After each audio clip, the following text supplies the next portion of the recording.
कहते हैं सर्दियों की सबसे ठंडी रात में इंसान का धुआं ऊपर उठता है, लेकिन कुछ परछाइयों का धुआं नीचे जमीन में उतरता है। और आज ठीक यही मेरे साथ हुआ है। उस रात तापमान माइनस में जा चुका था। हवा इतनी ठंडी थी कि सांस भी जमा दे। मैं पहाड़ी इलाके के एक छोटे से गेस्ट हाउस में अकेला ठहरा था। चारों तरफ बर्फ और इतना सन्नाटा कि अपनी धड़कनें सुनाई दे रही थीं। रात के करीब 12:30 बजे हीटर अचानक बंद हो गया। मैं उठकर स्विच देखने जा ही रहा था कि बाहर से किसी के खांसने की आवाज आई। बहुत भारी, बहुत बीमार सी खांसी, मानो कोई कई दिनों से सर्दी में तड़प रहा हो। मैं खिड़की की ओर गया।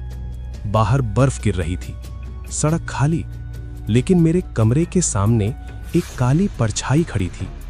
मैंने गहरी सांस ली।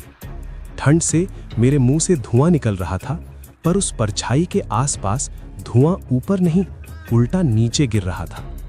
ऐसा लगा जैसे किसी अदृश्य गड्ढे में समा रहा हो। अचानक किसी ने मेरे दरवाजे पर जोर से दस्तक दी। ठक ठक ठक। मेरी रीढ़ में ठंड की लहर दौड़ गई। बाहर से भारी आवाज आई, दरवाजा खोल दो, बहुत ठंड है। उसकी आवाज इंसान की थी, लेकिन बीच बीच में गूंजती थी, जैसे बर्फ के अंदर से आ रही हो। मैंने खिड़की से धीरे धीरे झांका। जो परछाई दूर खड़ी थी अब खिड़की के ठीक सामने थी।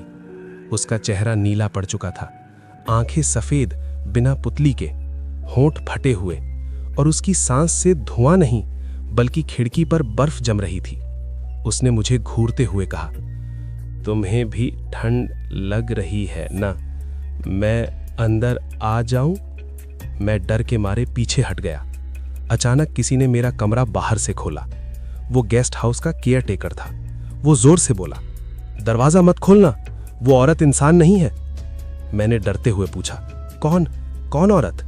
केयर टेकर बोला, 6 साल पहले यहां एक महिला ठंड में मर गई थी।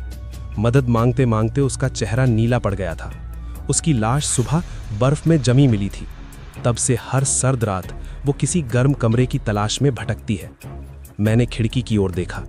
वो परछाई गायब थी, बस शीशे पर जमी बर्फ पर एक उंगली से लिखा हुआ दिखा, मुझे बहुत ठंड लग रही है।